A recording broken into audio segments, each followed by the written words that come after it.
Yeah, are they sent on your desk?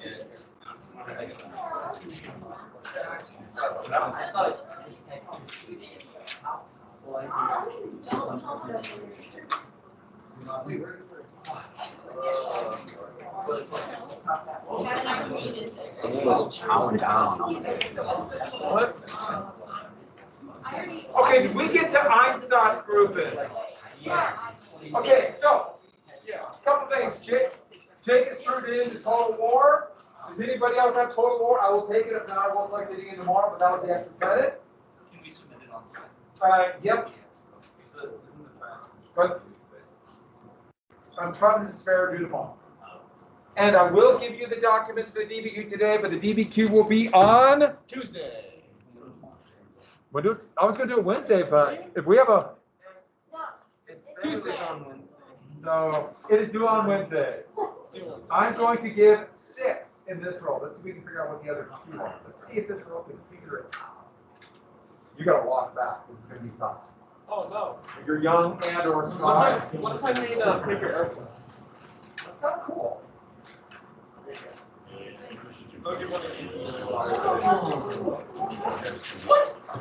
And crazy. My flower. Do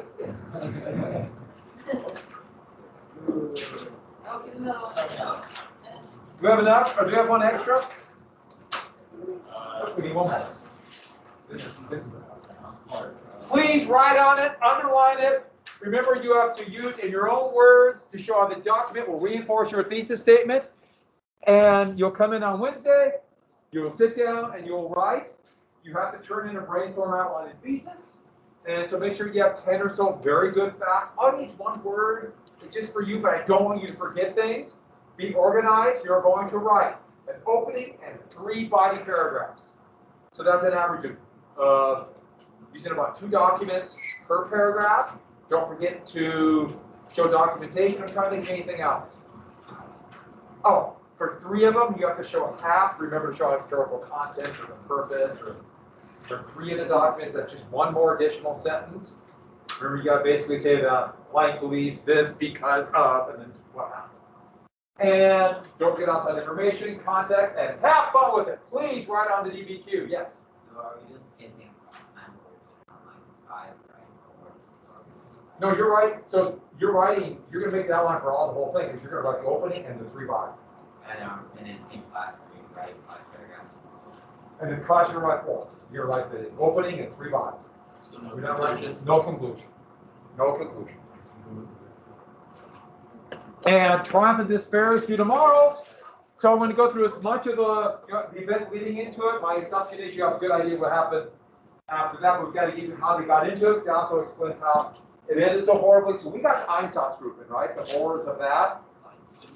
Oh, we got to it, and then you went to like the first Okay, so these are the special detachments. The army helped kill undesirables, Jews. And this is the one thing I can't emphasize this enough, that idea of total war. Remember, the United States is going to adopt the same horrible idea with the internment of Japanese Americans. And I'm getting something else to tell you. Oh, review session. So it will be Wednesday night. I will go on Teams. You ask any question you want for the first 4 pages of that review packet. And it'll be, I'm looking at about 6:45 in the evening. I know some of you have conflicts, but I just got to come up with a time. I can't do it on Thursday. Yes?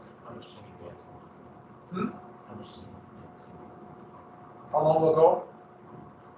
Is that what you're asking? I don't think any more than 7 or 8 hours. Okay. About an hour. So about 7:45. And I might go a little bit later. I'll let you know tomorrow, but 6:45 is tentative at that time. I know we have a conflict, but I will report. Yeah. Wasn't there, isn't it the last period that we do with like Thursday? Like the, Oh, that's it. If you did the last period, I did tell you that, and I should keep that going. So I'll give you by Friday. If you get the 80s and on, that last part, and show it to me on Friday, I'll give you some extra time. Sound good? Oh, so Thursday. That changes everything. Which day is like your Wednesday? Like straightforward. We are here Wednesday, yeah. So, Let me think about it. Thursday, I'll do either Thursday or Monday. All right, so back to the Einsatzgruppe group. So and don't forget this idea of the enemy within. And this emphasizes the idea that World War II was a war of annihilation, a horrific battle of attrition. And here are Soviet refugees. The Soviets adopted scorched earth to destroy everything. I thought I did. Oh. To destroy anything the Germans could use. But it's hard to even wrap our minds around the hell that the Soviet population would go through because of German occupation. Anywhere from 15 to 20 million Soviet civilians died. And when they came back and liberated the areas of the Soviet Union that the Germans held, you could imagine their desire for revenge. If you watch Triumph and Despair and you realize of why they treated Berlin, you'll know why. That combined with liberating the death camps. But the Germans outran their supply line. The further east they went, they outran their supply lines. And even though they killed or captured hundreds of thousands, millions of German or Soviet soldiers, the Soviets did not quit. And as I mentioned, they adopted scorched earth. These are German graves from 1941. And the Germans, in fact, to get to Smolensk, where's Smolensk? I think I have a map. Yeah, right here, Smolensk. Smolensk, it was taking 3 gallons of gasoline to get 1 gallon of gasoline to the front. That's how bad the German supply situation was. The Soviets destroyed all the rail network. They couldn't use the trains. And so when they got to here, it's nearing the end of summer, going into the fall, and they have one last gas to get to Moscow and try to knock the Soviets out. But Stalin, now we're leading to the Battle of Moscow. And this is going to be in many ways, the climactic battle of World War II. Remember, the Battle of France, the Germans won, they're unstoppable. No one thought the Soviets would survive. One last gas. And at first, the fall rains hit. And these are, they call corduroy, putting wood over the roads because the mud is literally like quicksand. And it stopped the Germans to a crawl. But then it got below freezing. And that froze the mud and one last gas. And they got right to the edge of Moscow. But supply lines, and then the temperature started getting to 30 and 40 degrees below zero. Soviet tanks froze, and the Germans couldn't take Moscow. I don't know if they could have ever done it. Like guns freezing as well. Yeah, guns freezing, engines freezing, yeah. People freezing.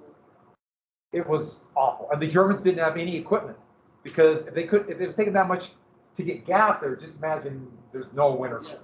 This was all or nothing. By the way, that flag, so German planes know it's a German tank. So they got right to the edge of Moscow right there. But Moscow held. And the big thing is Stalin, after the initial shock and humiliation, he survived and would dub this the Great Patriotic War. So if you go to Russia and ask about World War II, no, it's the Great Patriotic War. And they held out. And then these are troops parading in Moscow that November, literally marching to the front. And then using troops from Siberia, they counterattack. And this would be the first major turning point of the war. They pushed, they held out. Now, they didn't defeat the Germans totally. They didn't drive them back, but they stopped them. Germany looked unstoppable, and now they've been stopped. What a massive, massive turn of events. I'm just checking. Yeah, okay. They held. By the way, part of the reason is Soviet intelligence, and they had spies, learned that Japan, who they were really worried would attack Siberia, was attacking a different direction. I don't know where. Gee, yeah, I think you probably know where. So with that, so in 42, here are the Axis powers right on the gates of Moscow, but they didn't take it. Japan has started the attack. Libya is an Italian colony. That's the way Germany looked at that time. And Germany tried one more big attack. Remember I told you about the oil right there? a massive attack to get the oil in 1942. They're going to invade south into the Caucasus Mountains. Right here is the Black Sea and the Caspian Sea.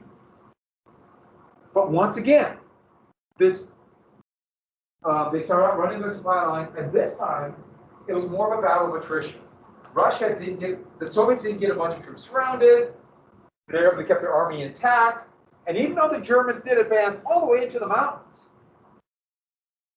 they couldn't quite take the oil, and then Hitler got obsessed with protecting his flank, but getting a city that used to be called Zarin, then it'd be named after Stalin, Stalingrad. Today it's Volgograd.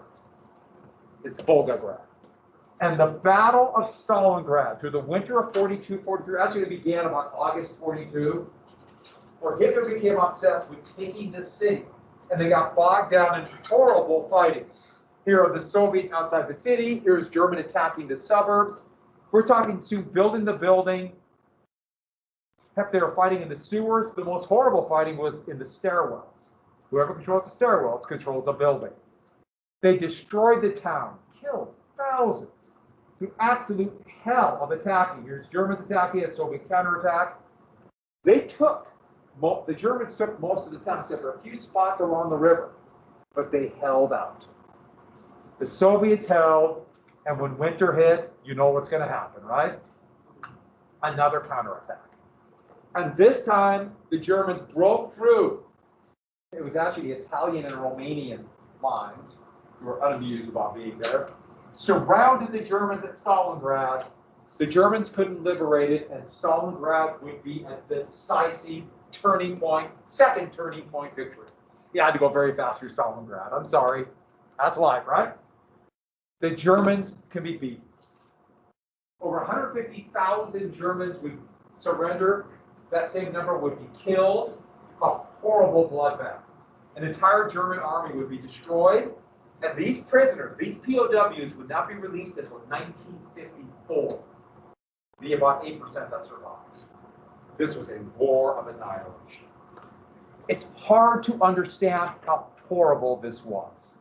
So the Germans were pushed back, but Hitler wanted one more offensive. And we have to mention this battle because it's the biggest in World War II, maybe the biggest of all time.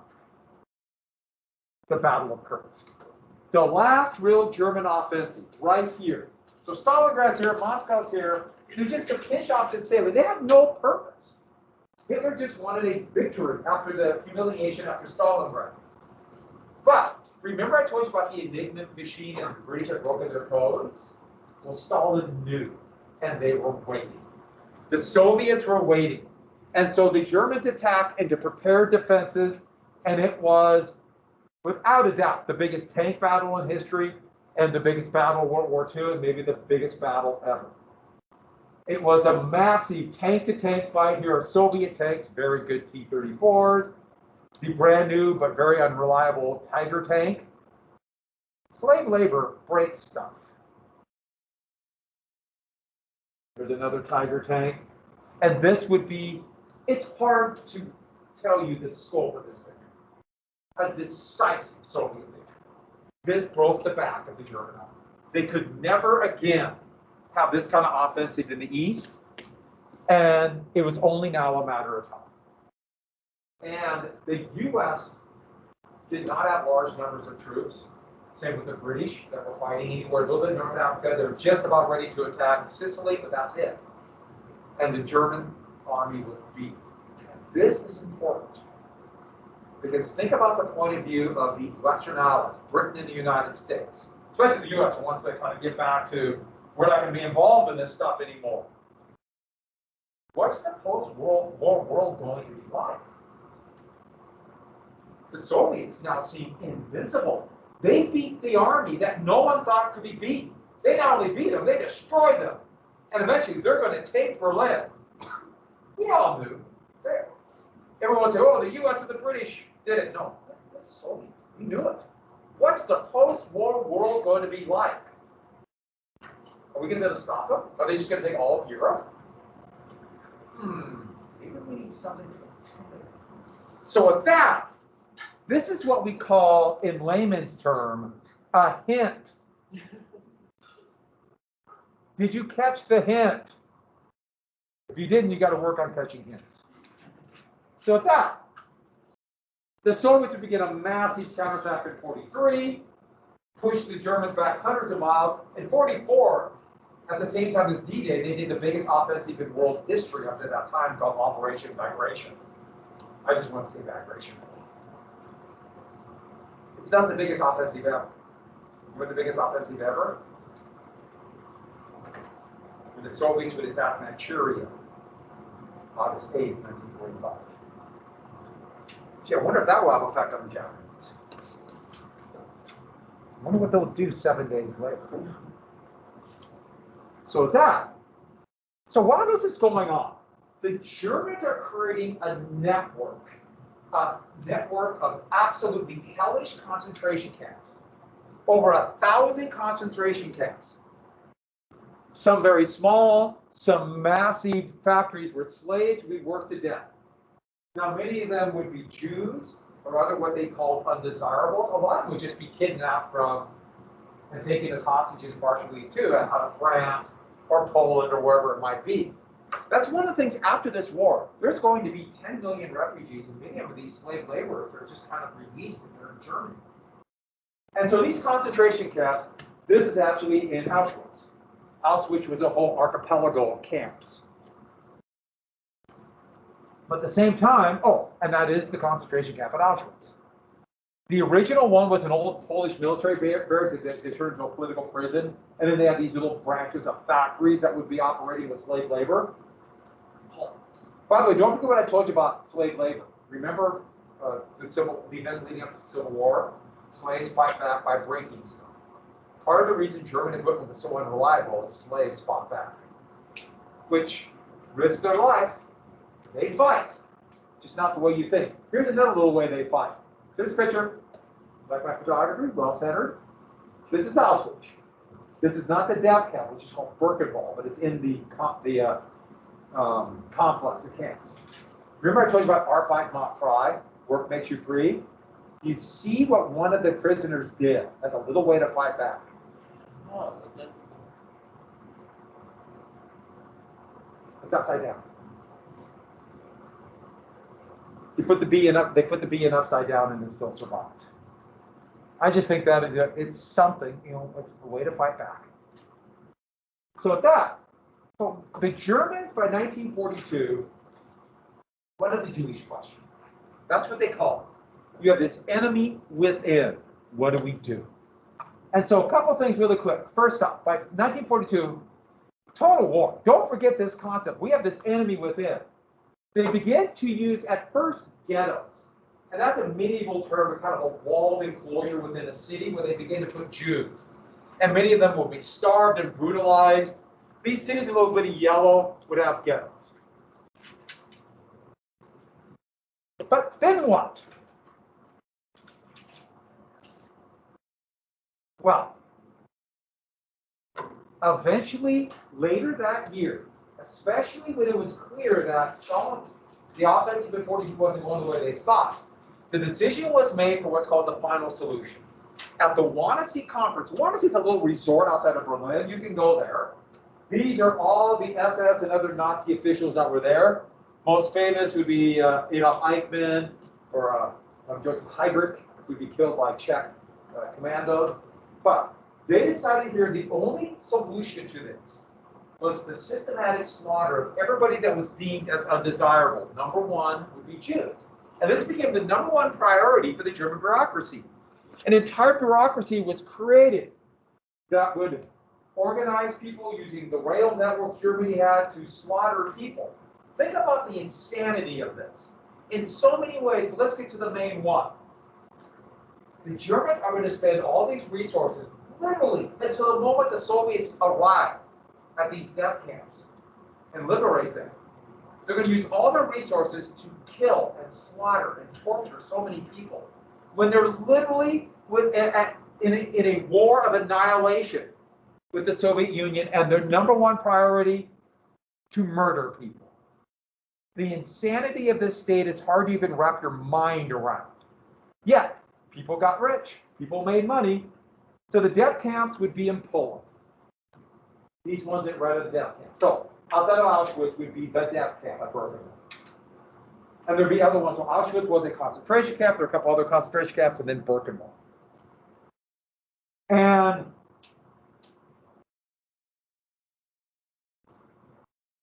here's Birkenwald. Here are the prisoners would be. This was at every death camp. They'd be sorted. Those who could be used as laborers or slave laborers and worked to death would be sorted. And then here are people being led off to the gas chambers that were disguised as showers. And they used a gas called Zyklon B. By the way, have you ever heard of a company called Bear? Yeah, they made a lot of money selling Zyklon B. The tool company? Huh? Like the tool company? No, Bayer, the pharmaceutical. Still one of the biggest pharmaceutical companies in the world. And this is what it looks like. This was a few years ago. So here's a picture, me standing looking back at some of the barracks survived. And here's a picture I took looking back. This was actually a junior high group. This is something that Israel does every year. They send people junior high age, and they go to a trip to the death camps and the concentration camps. And we just happened to be there when one of these groups came through, and that was really something. And my nephew, who grew up in Ohio, but he's Jewish also, he went on that too when he was 13. So eventually, by the 1960s, this will get the name of the Holocaust. After the war, everyone wanted to act like this didn't happen. But for various reasons, it became known in the 60s. It's amazing how everyone tried, it didn't happen, didn't forget. We all had troubles, and then it kind of came back. 10 million of undesirable would be killed, about 6 million Jews, including Einsatzgruppen groups and other execution methods. In the camps, the Germans kept very good records. People got promoted. You killed them all. So they kept very good records. So we know there's over 4.1 million. But when the Soviets got close, then the numbers start getting hazy. But until the Soviets got close, it was very good records that they kept them. And any one of these people who, I can't even describe how awful they are, but they're Holocaust deniers, just simply refuse to believe. No, they don't care. They don't care that the evidence is overwhelming because the Germans kept evidence. Yeah. So what does Holocaust mean? Because I know there's like, a nuclear Holocaust. What does Holocaust mean? Holocaust means, just think about it in terms of mass death, destruction. And think about it in terms of like almost like a horrific torturing death. By the way, this is what it looks like inside one of the barracks. And when the Soviets were literally within sight, they tried to destroy the gas chambers. So that's what they look like now. So they tried to hide what they were doing. And here's the monument that's there. And there's only one ahead of this, and my wife and her sister just happened to be in the picture, but that's the way life goes. So with that, next, while this is going on, the United States is once again neutral. By the way, here's Dr. Seuss would have a lot of propaganda posters to get the United States more involved. Hoover was one of the people to try to avoid getting into it, so that's why there's Hoover saying, "Don't worry, England, everything's fine." So the U.S. tried at first to stay out with the neutrality law and say, we're not going to trade with anybody. We're not going to fall into the same trap that led the U.S. into World War I, loaning them money and all the banks. But then, lobbying by Roosevelt, who was trying to figure out a way to get the United States more involved, seeing the threat of Nazi Germany, the United States would pass a neutrality law that said cash and carry. So we will trade, but no debt. You have to give us cash on the barrelhead or gold. And the U.S. called it cash or carry. By the way, by 1940, Britain was totally broke and couldn't buy anything. Britain was broke, and they're alone. Also, right before the election, this would actually hurt Roosevelt, but Congress would pass conscription with Roosevelt's support, the first peacetime military draft in U.S. history. So the U.S. Army that was 100,000 men in 1940, Pearl Harbor is a little bit less than 1 million. So at least better prepared than World War I. But still very small in the terms of this. So this is a big shift. I should add one more thing to this. While this is going on in the Atlantic, German U-boats are once again trying to sink and blockade Britain, called the Battle of the Atlantic. And U.S. ships are getting involved, and soon U.S. naval ships are getting involved. So the United States is kind of helping Europe, or kind of helping Britain, and then the Soviet Union, but staying out of it. While that's going on, let's have an election. The election of 1940. Why I put Republican in rep, they're supposed to be Republicans, just go with it. The Democratic Party would nominate FDR for a third term. It was unclear if he wanted to run partially out of hubris. He found, I'm the boss. But also, there seemed to be no other strong Democrat. The Republicans nominated a very liberal Republican named Wendell Willkie. Here's Willkie right here. And Willkie was actually very pro-New Deal. In fact, he would become a Democrat in 44. And his big thing, no third term. That was it. And then conscription convinced some people that war might be imminent. But Roosevelt was incredibly popular, and he won a third term. But not as big a victory as he had won in 36 or 32. He would win one more time in 44. He would beat Thomas Dewey. And then died 3 months after he was inaugurated. So with that, yes? Is that like the most continued elections won by like a president? No. He's the only one who went 3 and the only one who went 4. It wasn't that big of a deal. You know, heck, a number of presidents wanted to run for another term, most famously Ulysses S. Grant. He really wanted it. But the Republicans really made this into a political issue. And fear about being in a permanent minority would eventually lead to the Constitution being amended to say only 2 terms after Roosevelt. Almost like one president who served like 2 non-consecutive terms. Cleveland. I'll go over. While this is going on, most Americans, even though they were sympathetic to the British, wanted to stay out of the war. The most famous group would be the America First Committee, to keep the United States out of the war. And they try to portray it as, it's not our fight. Why do we want to fight for the British Empire? But they were pretty pro-Nazi. And there was a lot, and remember how racist this was. There was a lot of anti-Semitism. The most famous member of the America First was the aviator Charles Lindbergh. And here is an anti-America First article or cartoon by Dr. Seuss. Dr. Seuss was like a lot of things all over the place. Kind of fits in with almost everything else in American history. And, by the way, I got to show you one thing about Charles Lindbergh. Here he is accepting an award from Reichsmarshal Hermann Goering, the head of the German Luftwaffe. There's the medal that Lindbergh got. Here's Lindbergh doing the fascist salute. There's Lindbergh doing the fascist salute again. So there's any doubt that he was pro-Nazi. By the way, anybody know the guy next to him? Huh?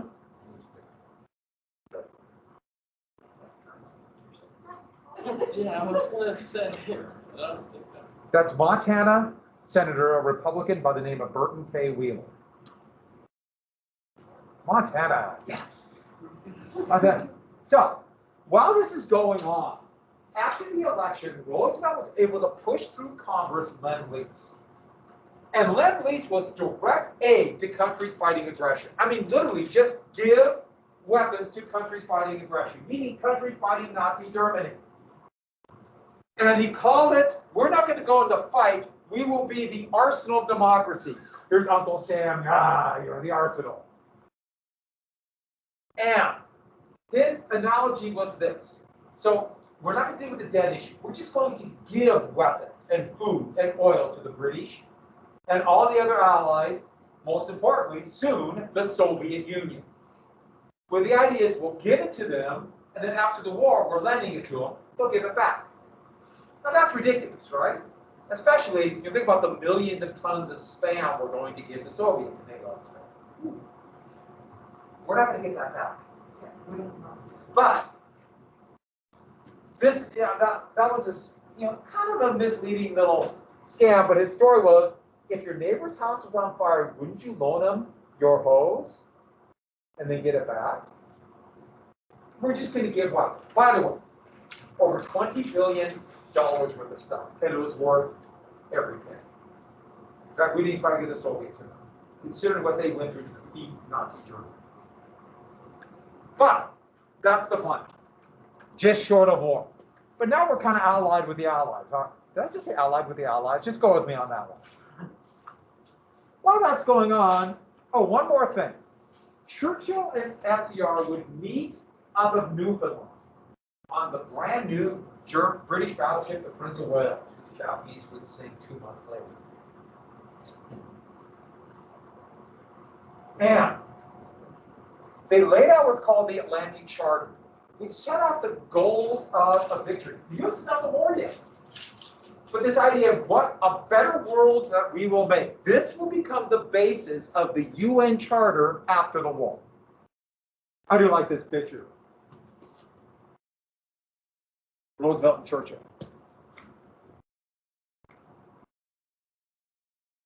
Also, the U.S. would start patrolling the Atlantic. The U.S. is kind of getting involved, even though we're still technically neutral. Oh, should we do a quick World War II in the Pacific? So we got to get the United States into the war here. By the way, those are dauntless dive bombers at the Battle of Midway. That's one of the more famous pictures of the war. They're about ready to make the tip over to bomb Japanese ships. So let's look at Japan. While this is going on, remember I told you about Japan being humiliated at Versailles?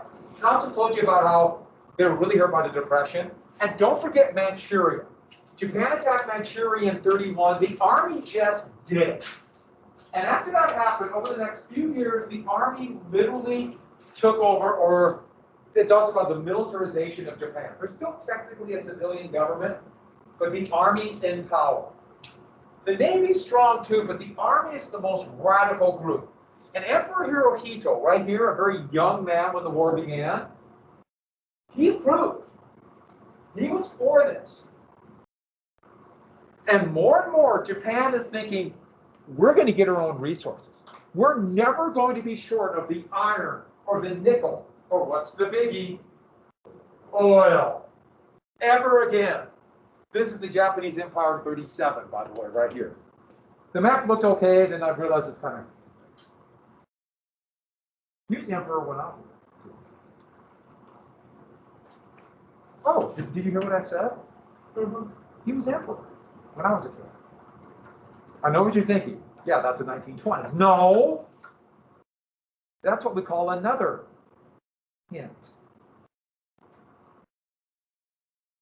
If you read that document, it said that Japan wanted to keep their emperor. That was part of the reason they wouldn't unconditionally surrender. Did they keep their emperor? Yes! He was emperor when I was a kid. I was born, this might shock you, after World War II. I know. Yes. Yeah, I know, Revolutionary War. Thanks a lot. But Yeah. they like super belittle the emperor by like taking pictures of their pictures like they're of the country's leaders next to them. Yeah, they diminished his aura. That's what my grandma was saying. I don't have trust anymore. But they still, he's still the emperor. Yeah. So, one important thing to understand about Japan is Bushido. Bushido is that code, okay, there's a lot of different definitions of Bushido that are almost wrong, but just think about his code of the samurai, which were the medieval knights that dominated Japan up until the 1860s. And the whole goal was, you must act in a certain noble way and never bring dishonor to yourself, or your family, or potentially the emperor, even though it wasn't quite that way. But in the 20th century, it got bastardized by this new growing empire. It got bastardized into something else as a way of nationalism, where they stress something else. Every Japanese must show complete loyalty to the emperor. The emperor is a divine character, and you must never bring dishonor. And the most ultimate dishonor that you can bring to your family and your emperor is surrender. And this is part of the reason why Japan would treat POWs so horrifically. But Trump and despair is due tomorrow, And if you watch Total War, they also show part of Saipan, but they'll show Okinawa. And the way the Japanese fought at Okinawa will be the way they would fight on every island. Fight literally to the end. Even though they were overwhelmed and under-equipped, they were hoping to take so many of the Americans that the Americans would eventually have some kind of peace conference with conditions. That's what Japan wanted. Japan was beaten. They wanted some kind of surrender with conditions, and that goes back to Bushido. So in 1937, Japan, partially to get their own minerals, would foolishly attack China. Assuming China would just roll up because they're in the middle of their own civil war. They attacked Beijing. On this map is because it's called Peking. Yeah, it was a game of the 70s. But China didn't surrender. China fought. And Japan got involved in a horrible war of attrition that they should have gotten out. This was a terrible mistake. China's massive. The capital of China at that time was Nanjing. And when the Japanese did capture Nanjing, they would turn to a combination of just anger over how hard they're fighting, but also terror, and what's going to be called the Rape of Nanjing. Over 100,000 Chinese civilians would be murdered by the Japanese. They did terror bombing of the city, and that picture on the right shows that. And then here are dead that were killed by the Japanese. These are young Chinese men are being taken out to be used as bayonet practice. And there's stories about them murdering children, the mass rape and murder of women, and then that's a Chinese soldier about ready to be executed. They did practice, they were going to practice their sword work. And this showed the style of Japanese fighting, but what Bushido meant to combat here. There's a reason why, to this day, China and Japan are not friends.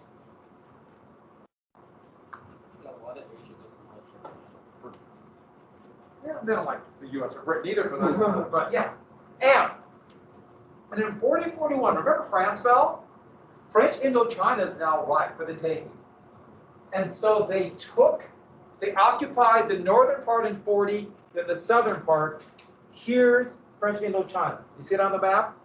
By the way, what three countries are those today? I heard Vietnam, yeah. Cambodia and Laos, yeah. I know we got Burma's a British colony. Then now it's Myanmar. Thailand, quasi-independent, it's complex.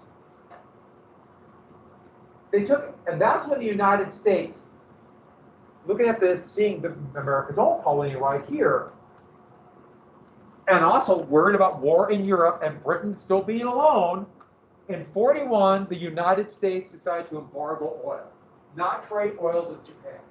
Japan got about 90% of their oil from the United States. So Japan, to fight their war in China, they needed that oil. And what was the U.S. doing? You'll get your oil if you leave China and French Indochina. Now, China was a disaster for the Japanese, and why they attacked French Indochina was basically doubling down on China, when it was clear it was not working. But Japan couldn't. They couldn't face that humiliation. To them, that's a surrender. Don't forget Bushido.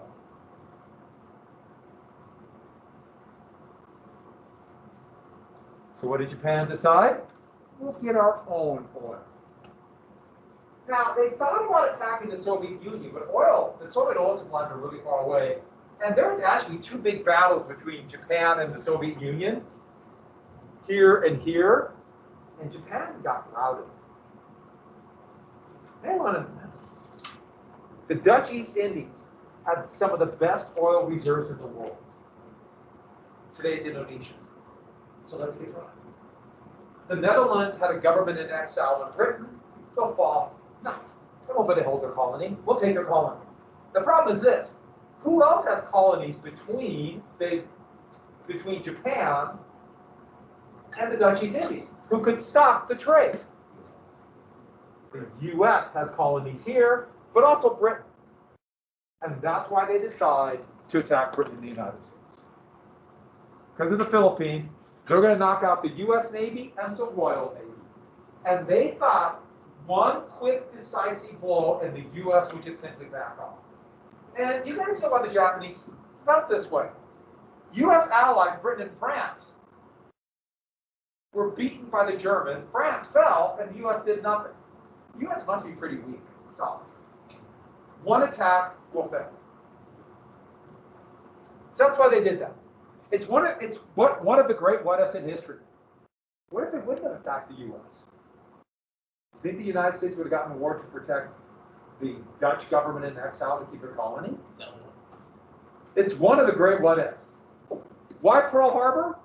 The U.S. had moved their Pacific Fleet to the U.S. colony here from San Diego to intimidate the Japanese. So, on December 7th, 1941, why on that date? It's a Sunday. The Japanese are going to do a surprise attack. They're going to attack all over, one of the most elaborate offensives in history. But they're going to take six. There are 6 big fleet carriers, which will right about here and attack Pearl Harbor just after sunup on that morning. Take the American ships by surprise, quick decisive victory, that one big battle idea, and the Americans will quit. Now, the Japanese plan was to give an ultimatum. A half hour before Japanese bombers are going to strike Pearl Harbor, the Japanese ambassador to Washington will literally give the U.S. Secretary of State an ultimatum saying we have no choice essentially for the war. That was the plan. The problem was they had translation troubles getting it from Japanese to English, and it was 3 hours late. And so the attack came before the ultimatum. So it's even more of a sneak attack. And that desire for revenge. Now, this is still an American colony. It was a military base, but that desire for revenge. Remember Pearl Harbor? I love the Avenge Pearl Harbor. One more thing. U.S. code breakers had broken part of the Japanese code. It was codenamed Magic. So actually, the U.S. Secretary of State had the ultimatum on his desk before the Japanese ambassador actually gave it. So, we got how the U.S. got in the war, right? And so a couple things, and one thing to think about when you go through the documents, Japan was militarily defeated. Heck, they had maybe 3 months of oil left to fight. They were done. But they were unwilling to surrender unconditionally. My family got a little bit lucky because I'm from Japan, my grandma's from Japan. Okay. And my great grandma married an American, so we kind of got like the last people to go into the camps. We actually lived in a neighborhood. Yeah, got like the good side of it at least. Say it again, the good side of what? Living in America. The only problem though was that they forced her. They forcibly changed my great grandma's name based. That's great. Grandma's name. When did they move? When did they move? 19.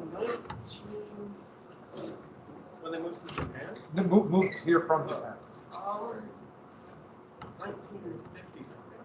Oh, so it was after the war. Okay. Yeah, it was after the war. But it was still like, close. Mm-hmm. What did you think of the Berlin Wall?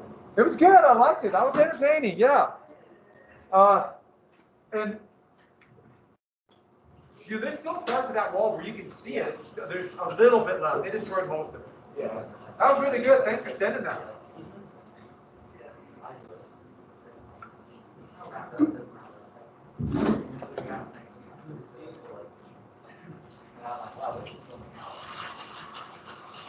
Yeah.